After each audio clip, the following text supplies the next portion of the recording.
Assalamualaikum warahmatullahi wabarakatuh. Semoga kita semua senantiasa diberikan rahmat dari Allah. Semoga Anda semua dalam keadaan yang sehat walafiat. Amin ya robbal alamin. Kisah kali ini kita akan membahas tentang kelahiran dari Siti Hawa sebelum ditemukan dengan Nabi Adam. Saya akan mengajak Anda untuk mengetahui tentang panjang makam Siti Hawa. Seperti apa penjelasannya? Potret pertama perempuan yang sangat berperan dalam kehidupan manusia saat ini adalah istri Nabi Adam, yaitu Hawa. Hawa diciptakan setelah Nabi Adam. Al-Quran tidak menyebut nama Hawa, namun nama Hawa disebutkan hadis Nabi bahwa ia diciptakan dari tulang rusuk kiri Nabi Adam di surga. Al-Quran mengatakan, pasangan Adam diciptakan dari dirinya Adam. Dalam cerita para nabi, terutama dalam versi yang telah dibumbui dan disebarkan oleh para pendongeng imajinatif, Hawa memainkan peranan yang begitu penting. Kecantikannya digambarkan dalam warna yang penuh cahaya.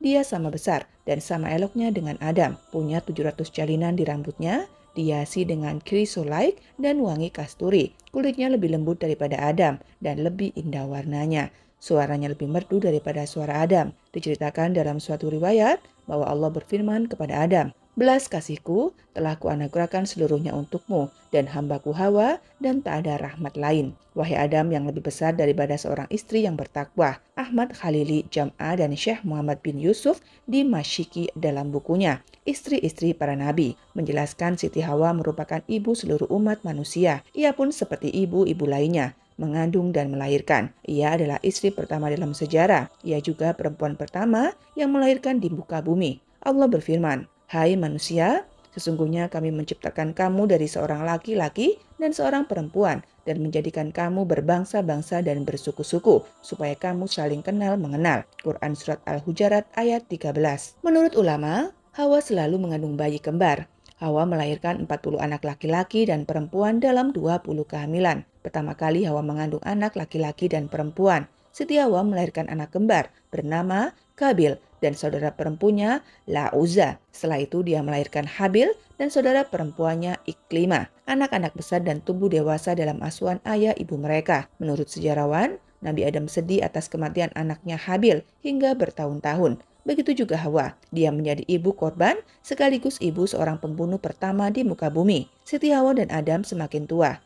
Anak-anak keturunannya semakin banyak di bumi. Adam adalah nabi yang mengajak anak-anak dan keturunannya kepada Allah dan menjelaskan keagungan Allah kepada mereka. Pada suatu hari Jumat, Adam mengembuskan nafas terakhirnya. Hawa pun sedih luar biasa atas kematian suaminya dan hidup setahun sepeninggal Adam. Hawa dimakamkan bersama Adam. Adapun lokasi wafatnya, sumber rujukan nyaris tidak menjelaskan dengan yakin. Namun, sebagian ulama mengatakan bahwa Hawa wafat di Jazirah Arab. Ibnu Jubair menyebutkan bahwa di Jeddah terdapat tempat di mana dalamnya terdapat kubah megah tempo dulu dan disebutkan bahwa kubah tersebut adalah rumah milik Hawa. Al-Faqihi meriwayatkan hadis dengan sanadnya kepada Ibnu Abbas yang berkata bahwa kuburan Hawa terletak di Jeddah. Ibnu Khalkan berkata, di Jeddah terdapat kuburan ibu seluruh manusia, Siti Hawa. Seperti dikatakan banyak orang, kuburan Hawa terlihat sangat jelas dan dikunjungi orang. Di bumi, Hawa adalah ibu dari para ibu dan panutan mereka dalam keibuan dan seluruh pekerjaan para istri. Hawa memintal, menenun, membuat tepung, membuat roti, dan mengerjakan seluruh pekerjaan wanita. Ia ajarkan seluruh pekerjaan tersebut kepada putrinya agar kehidupan manusia berlanjut sampai waktu yang ditentukan oleh Allah, sehingga akhirnya Allah mewarisi bumi beserta isinya. Pada 2018, tim investasi Arab New sempat lakukan pelacakan terhadap makam Siti Hawa. Namun diterangkan jika mereka tidak mendapatkan bukti nyata. Berikut beberapa fakta yang berhasil kami rangkum dari berbagai sumber. Pertama, beberapa orang mengklaim jika makam Hawa berada di kawasan pemakaman Hawa di Jeddah, Arab Saudi. Tepatnya pada 23 Maret 2021 lalu, ia secara khusus mendatangi letak makam Hawa yang memang selama ini jarang diketahui orang. Yang menjadi salah satu bukti jika itu adalah makam Hawa, ialah terpasangnya sebuah tulisan berbahasa Arab yang artinya makam Hawa. 2. Makam dipagari tembok tinggi. Pria bernama Alman menjelaskan jika lokasi ini dulunya cukup sering dijadikan tempat ziarah para jemaah haji dan umroh. Ketiga, saat masuk kawasan makam, dilarang bawa kamera. Sayangnya saat hendak masuk ke makam Ibu Hawa, semua peziarah dilarang mengaktifkan kamera. Alman pun mencoba mencari fakta dengan menanyai warga setempat dan benar saat berziarah dilarang mengaktifkan kamera. 4. Panjang kuburan Hawa 80 meter. Sebelum mendatangi area makam, Alman sudah mendengar kabar dari warga setempat jika panjang makam Hawa mencapai 80 meter. Ia pun kemudian memverifikasi kebenaran tersebut ke beberapa warga lain dan jawaban mereka semua sama jika makam Hawa mempunyai panjang 80 meter. 5. Ada beberapa makam di area pemakaman Siti Hawa karena tidak diperkenankan mengaktifkan kamera ke dalam area makam yang pagarnya tembok. Akhirnya Alman memanjat dinding dan dengan cepat mengambil gambar di area pemakaman Siti Hawa. Terlihat ada beberapa papan nama atau nisan yang berjajar, namun tak diketahui secara pasti letak makam Siti Hawa di sebelah mana. Muhammad Yusuf Trabulsi yang menulis sebuah buku sejarah tentang Jeddah menjelaskan semua referensi sejarah mengakui Hawa datang ke Jeddah di beberapa titik di masa lampau. Semasa hidup, ia banyak menghabiskan hidupnya di Jeddah bersama Adam. Penciptaan Siti Hawa dan kisah-kisah besar dimulai. Ketika itu, Adam turun di atas mimbar dan duduk di antara malaikat. Kemudian Allah menidurkannya.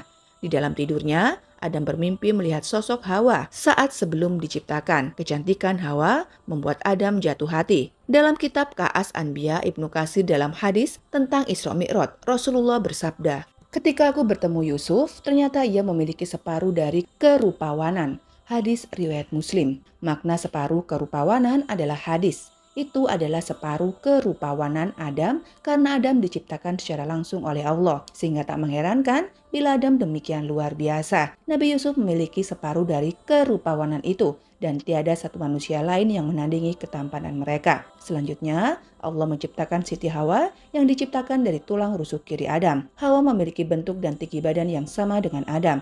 Namun Allah memperindahnya dengan wujud yang lebih feminim. Kecantikannya melebihi 1000 bidadari. Hawa memiliki sebanyak 700 ikatan pada rambutnya. Allah menghiasi Hawa dengan gelang dan perhiasan dari surga yang mengkilap melebihi cahaya matahari. Ibu Siti Hawa dan keturunannya adalah secantik-cantiknya wanita sampai nanti di hari kiamat. Begitu juga dengan Siti Hajar, istri Ibrahim yang tak tertandingi oleh kaum wanita lain di bumi. Pada suatu ketika, Adam terbangun dari tidurnya. Hawa sudah berada di sampingnya. Ketika Adam merasa takjub hingga jatuh cinta kepadanya, hingga syahwatnya tergugah. Kemudian dikatakan pada Adam, "Jangan kau lakukan itu sampai kau mendatangkan maharnya." Adam pun bertanya, "Apa mahar atau mas kawinnya?" Allah menjawab, "Aku mencegah kalian dari pohon kandung, maka janganlah kalian makan dan itulah maharnya." Allah berfirman, "Bacakan sholawat pada nabiku dan kekasihku Muhammad Shallallahu Alaihi Wasallam." Adam bertanya, "Siapakah Muhammad itu?"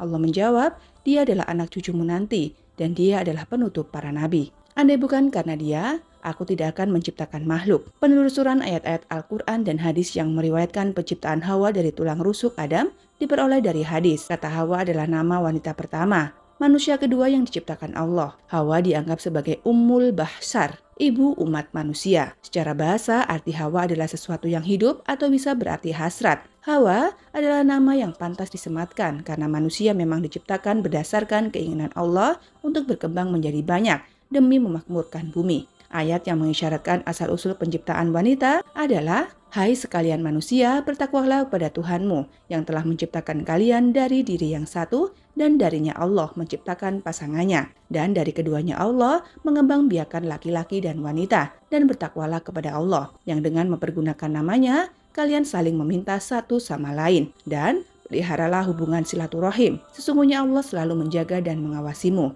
Quran Surat An-Nisa ayat 1. "Dan dialah yang menciptakan kamu dari diri yang satu, Adam. Maka bagimu ada tempat menetap dan tempat simpanan. Sesungguhnya telah kami jelaskan tanda-tanda kebesaran kami kepada orang-orang yang mengetahui." Quran Surat Al-An'am ayat 98. Kemudian Allah kembangkan sehingga menjadi banyak dan memenuhi bumi ini. Di antara musafir, ada yang berpendapat bahwa yang dimaksud tempat menetap adalah rahim ibu dan tempat simpanan ialah tulang sulbi bapak. Ada pula yang berpendapat bahwa tempat menetap ialah di atas bumi dan tempat simpanan adalah di dalam bumi atau kubur saat manusia telah mati. Kepada mereka yang mengetahui ditunjukkan pembicaraan ini.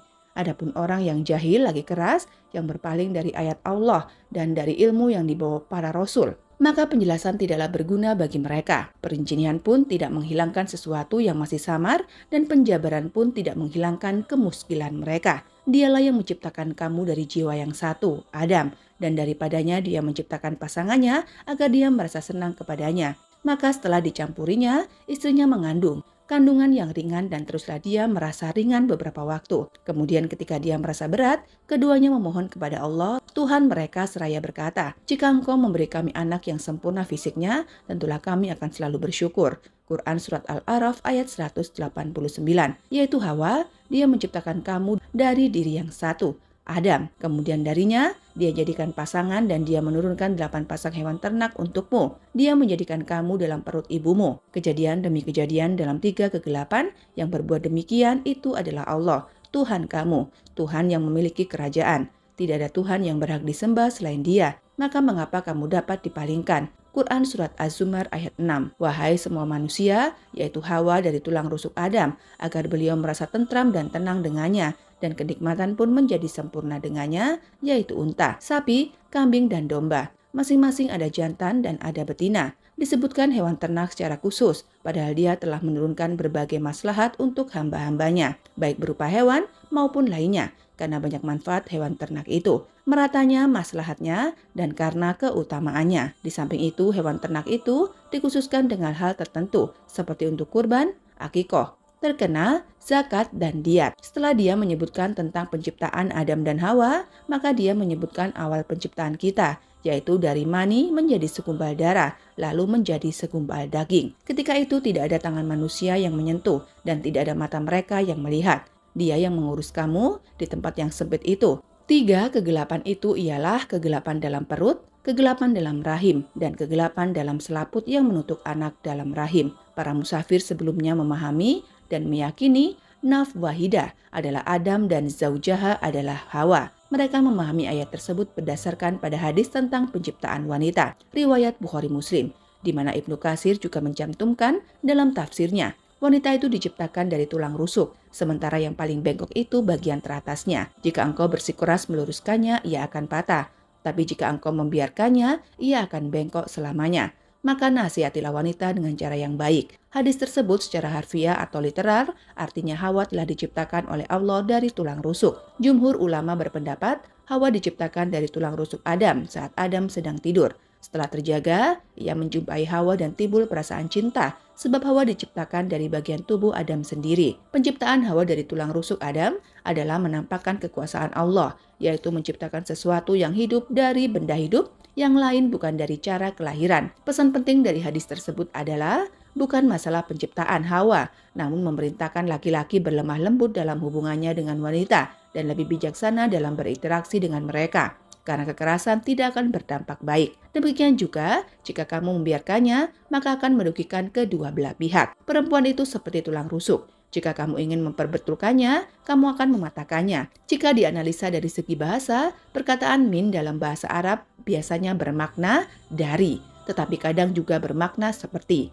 Jika diambil prinsip dan kaidah bahwa suatu hadis bisa ditafsir dengan menggunakan hadis yang lain, maka makna yang kuat bagi hadis itu adalah hakikat kejadian wanita, seperti tulang rusuk, bukan dari tulang rusuk. Konsepsi teologis yang menganggap Hawa berasal dari tulang rusuk Adam membawa implikasi psikologi, sosial budaya, ekonomi, dan politisi bagi eksistensi wanita. Terlepas dari pemahaman tentang hikmahnya, keterangan dari hadis itu secara tersirat mengasumsikan wanita sebagai makhluk kedua yang kedudukannya di bawah laki-laki. Dalam ayat 1 surat An-Nisa tersebut ada informasi bahwa penciptaan manusia sejak awal tidak menunjukkan adanya perbedaan substansi antara laki-laki dan wanita. Kalaupun antara keduanya memiliki perbedaan, maka substansi perbedaan itu tak pernah ditonjolkan. Ini mengisyaratkan bahwa Al-Quran memiliki pandangan yang positif terhadap wanita. Ibnu Abbas berkata, maka menetapnya Adam dan Hawa di surga adalah setengah hari dari hitungan hari-hari akhirat, yaitu kira-kira 5.000 tahun dari hitungan tahun di dunia. Imam Salabi berkata, ketika Hawa hamil, janinnya seketika bisa bergerak atau kaget dan berkata, dari mana yang bergerak itu bisa keluar dariku? Saat lahir, maka lahirlah anak kembar laki-laki dan perempuan. Lalu yang laki-laki diberi nama Habil dan yang perempuan diberi nama Layuza. Dikatakan bahwa Hawa tak pernah melahirkan satu anak Adam dalam kandungan kecuali Nabi Syed. Anak cucu Adam jumlahnya semakin banyak. Mereka saling bertengkar. Imam Salabi berkata saat Kabil sudah besar, maka Adam memasrahkan padanya urusan pertanian, sedangkan Habil yang mengurus peternakan. Lalu Allah memberikan wahyu kepada Adam agar anaknya Iklimah dinikahkan dengan Habil dan Layuza dengan Kabil. Namun Kabil menolak menikah dengan Layuza dan berkata, saya tidak akan menikah kecuali dengan Iklimah, karena dia dilahirkan bersamaku dalam satu kandungan, dan aku lebih mencintai dia daripada saudarinya Habil. Setelah itu Adam berkata, wahai anakku, janganlah kamu durhaka pada Allah yang telah memberi perintah padaku pada masalah ini. Lalu Qabil menjawab, saya tidak akan membiarkan saudaraku mempersunting Iklimah. Lalu Adam berkata, pergilah kamu dan saudaramu dan berkurbanlah untuk Allah pada sesuatu yang terbaik yang kalian miliki. Lalu letakkanlah kurban kalian. Lalu tunggu dan lihatlah siapa yang kurbannya diterima. Dialah yang lebih berhak atas Iklimah. Mereka pun sepakat. Habil berkurban menggunakan kambing pilihan, sedangkan Qabil berkurban menggunakan gandum yang tidak disertakan tangkainya. Allah berfirman, ceritakanlah kepada mereka kisah kedua putra Adam, Habil dan Qabil menurut yang sebenarnya. Ketika keduanya mempersembahkan korban, maka diterima dari salah seorang dari mereka berdua, Habil, dan tidak diterima dari yang lain, Qabil. Ia berkata, Habil, aku pasti membunuhmu. Habil pun berkata, sesungguhnya Allah hanya menerima korban dari orang yang bertakwa. Lalu Qabil berkata pada saudaranya, jika kamu ambil Iklimah, aku akan membunuhmu, dan tak akan dibiarkan kamu ambil saudariku yang cantik, dan aku pun tak akan mau menikah dengan saudarimu yang buruk rupa. Quran Surat Al-Maidah ayat 27. Dengan meneladani Siti Hawa, kaum perempuan harus lebih maju dan berkompetisi di segala bidang. Wallahu a'lam bishawab. Itulah sedikit kisah kali ini, kurang lebihnya mohon maaf. Sampai jumpa di kisah seru selanjutnya. Wabillahi taufik wal hidayah. Wassalamualaikum warahmatullahi wabarakatuh.